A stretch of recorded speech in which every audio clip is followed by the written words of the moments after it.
partners with HPE to introduce pay-as-you-go private cloud.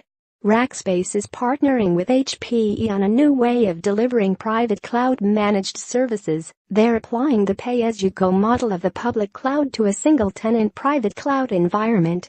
The pay-as-you-go OpenStack private cloud, delivered as a managed service, will be generally available on or off-premise on November 20th. It will be sold by Rackspace and HPE and delivered in partnership between the two companies.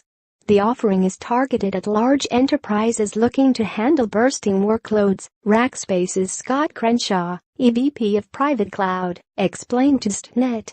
When we go to an enterprise customer, they know what their baseline requirements are for capacity, he explained.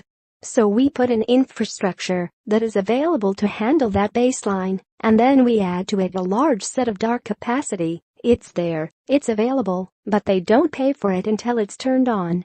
The offering merges HPE's expertise in hardware, servers, storage and the surrounding financing, Crenshaw said, with Rackspace's experience in private cloud management. That combination, he said, makes the aggregated cost of this new pay-as-you-go private cloud offering less expensive than public cloud. The cost of the new service will vary dramatically based on the requirements of the customer, Crenshaw said. However, after comparing the costs of their new service to Amazon Web Services' public cloud costs, Rackspace says its price points are typically 40% less per gigabyte hour or per VM hour than the 3-year reserved prices offered by us. The new offering, Crenshaw said, shifts the cost-benefit analysis of private cloud to a whole new range of workloads.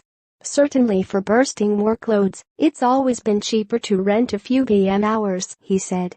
We're changing that. There's already a healthy demand for private cloud, Crenshaw said, pointing to an OpenStack user survey, which took a snapshot of deployments logged between January 26 and March 1, and found a 44% year-over-year increase in deployments. Early on, enterprises would migrate to the cloud in a relatively ad hoc manner. Yet in the past year or so, Crenshaw said, enterprises have started making more calculated deployment decisions based on their application portfolios. They're often choosing private cloud deployments, he said, because of the relative ease of migration and the economics. The rule of thumb up until now, he said, has been that private cloud is the economical option if your portfolio of applications uses at least half of your server resources. There really aren't enterprises turning exclusively to private cloud, Crenshaw said. It'll be a multi-cloud world. That said, he added, I wouldn't be surprised if private cloud ends up the destination for the majority of enterprise applications. While Rackspace is starting with OpenStack, next year the company expects to offer its pay-as-you-go private cloud service on VMware and Microsoft Azure Stack.